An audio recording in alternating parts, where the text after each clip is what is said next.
ඔන්න යාළුවනේ අද අපි ආවේ හපුතලේ තියෙන ලස්සන වගේම විශාලම බංගලාවක් බලන්න. මේ තමයි ඇඩිෂම් බංගලෝ එක. හතර වටින්ම මීදුමෙන් වැහිලා ගතත් සිතත් හිරිගඩු නංවන සිහිල් සුවදායි පරිසරයකින් යුක්ත වූ මේ නිස්කලංක භූමිය හිත පැහැරගනු නොඅනුමානයි. දෙස් විදෙස් සංචාරකයන්ගේ නිබඳ ආකර්ෂණයට ලක්වුණු මේ ස්ථානය අදුල්ල දිස්ත්‍රික්කයේ හපුතලේ නගරයේ තමයි පිහිටලා තියෙන්නේ. මේ බංගලාවට ශාන්ත බෙනඩික් තාපසාරාමය කියලාත් කියනවා. ඉතින් මේ බංගලාව දැවැන්ත නිර්මාණයක්. ඒ කියන්නේ තරුණියෙකුගේ හිතේ හටගත් හීනයක් ඇසුරින් තමයි මේ නිර්මාණය බිහි වෙලා තියෙන්නේ. ඔහු නමින් ශ්‍රීමත් තෝමස් විලියර්ස්. ඔහු පළමුවෙන්ම ලංකාවට එන්නේ බොගවන්තලාව තේවතුයායේ නිලධාරියෙක් ලෙස. ඔහු මේ බංගලාව ඉදි කරලා තියෙන්නේ 1931 වර්ෂයේදී. ඒ වගේම මේ ඇඩිෂම් බංගලාවේ ඇතුළත සුවිශේෂී අංගයන් දැක ගන්න පුළුවන්. බංගලාවේ ඇතුළත විසිත කාමරයේ බිත්තියේම රඳවලා තියෙන්නේ ශ්‍රීමත් තෝමස් විලියර්ස්ගේ පින්තාරු කරන ලද චිත්‍රයක්. මේ චිත්‍ර නිර්මාණය කරලා තියෙන්නේ ඩේවිඩ් පේන්ටර් නැමැති චිත්‍ර ශිල්පියා විසින්. මේ චිත්‍රයේ තියෙන සුවිශේෂී බව තමයි මේ චිත්‍රය නිර්මාණය කරලා තියෙන්නේ ලෝක ප්‍රසිද්ධ මොනාලිසා චිත්‍රයේ ආකෘතියට සමානව. ඒ වගේම තමයි මේ බංගලාවේ වහලයත් හරිම සුවිශේෂී. ඒ කියන්නේ බුරුමයෙන් ගෙන්වන ලද තේක්කලි විශේෂ ක්‍රමයකට අනුව සකස් කරන ලද උළු වලින් තමයි මේ වහල සෙවිලි කරලා තියෙන්නේ. ඒ විතරක් නෙවෙයි ශ්‍රීමත් තෝමස් විලියර්ස් මහතා භාවිතා කළ විද්‍යුත් උපකරණ සහ වෙනත් ගෘහ භාණ්ඩ ඒ වගේම තවත් භාණ්ඩ රැසක් තවමත් එලෙසින්ම සුරක්ෂිතව ඇති ආකාරය ඔබට දැක ගන්න පුළුවන්.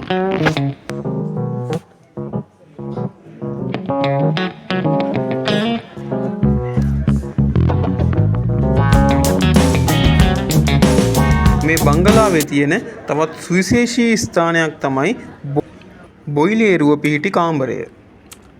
ඉහළ කඳු මුදුනේ ඉඳලා එන නල මාර්ග මගින් පොම්ප කරන ලද ජලය ඉහළ මාලයට පවා පොම්ප කිරීමට හැකිවන පරිදි තමයි එය නිර්මාණය කරලා තියෙන්නේ.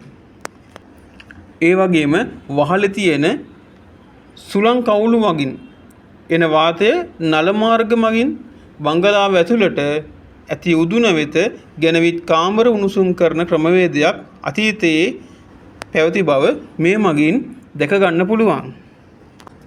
මේ බංගලාවේ ඇතුළත බිත්ති හදලා තියෙන්නේ කළු ගල් වලින්. බංගලාව හදන්න ඉංජිනේරුවන් ගෙන්වලා තියෙන්නේ එංගලන්තයෙන් බවත් කම්කරුවන් ගෙන්වලා තියෙන්නේ උතුරු ඉන්දියාවෙන් බවත් ජනප්‍රවාදයේ සඳහන් වෙනවා. ඒ වගේම මන්දිරයට යොදා තියෙන උපමට්ටම් කළ කළුගල් ගෙන්වලා තියෙන්නේ එංගලන්තයෙන්ලු. මේ ඇඩිෂම් බංගලාව 12ක භූමි ප්‍රමාණයකින් සමන්විත වෙනවා. ඒ වගේම කාමර 40ක් මේ බංගලාව ඇතුලේ තියෙනවා. හැබැයි ඔයාලට මේ කාමර වලට නම් යන්න දෙන්නේ නැහැ. මේ බංගලාව වටා තියෙන ගෙවැත්ත හරිම ලස්සනයි. අනේක විද වර්ණයන්ගෙන් යුක්ත රෝස මල්, ඕකිඩ් මල් වගේ තවත් ගොඩාක් මල් ಜಾති මේ උද්‍යානය තුල ඔයාලට දැක ගන්න පුළුවන්. නිස්කලංක පරිසරයක මිහිරියාව රිසිසේයත් විඳින්නට කැමැත්තෙන් සිටින ඔයාට මේ නම් මනරම් තෝතැන්නක් වනුන් නිසැකයි. වර්තමානයේ වන විට මේක බෙනඩික් භික්ෂූන් විසින් පවත්වාගෙන යන ලබන ආරාමයක් වගේම සංචාරකයන් සඳහා විවෘතව පවතින්නේ සෙනසුරාදා, ඉරිදා සහ අඟහරුවාදා යන දිනයන්හිදී උදෑසන 9:30 සිට 4:30 දක්වා පමණයි. සංචාරයේ නව මං සොයා යන ඔබට ඇඩිෂන් බංගලාවේ පවතින සුන්දරත්වයක් අවට ස්වභාව ධර්මයේ ඇති සුවදායි බවත් අනගී අත්දැකීමක් වනු නොඅනුමානයි.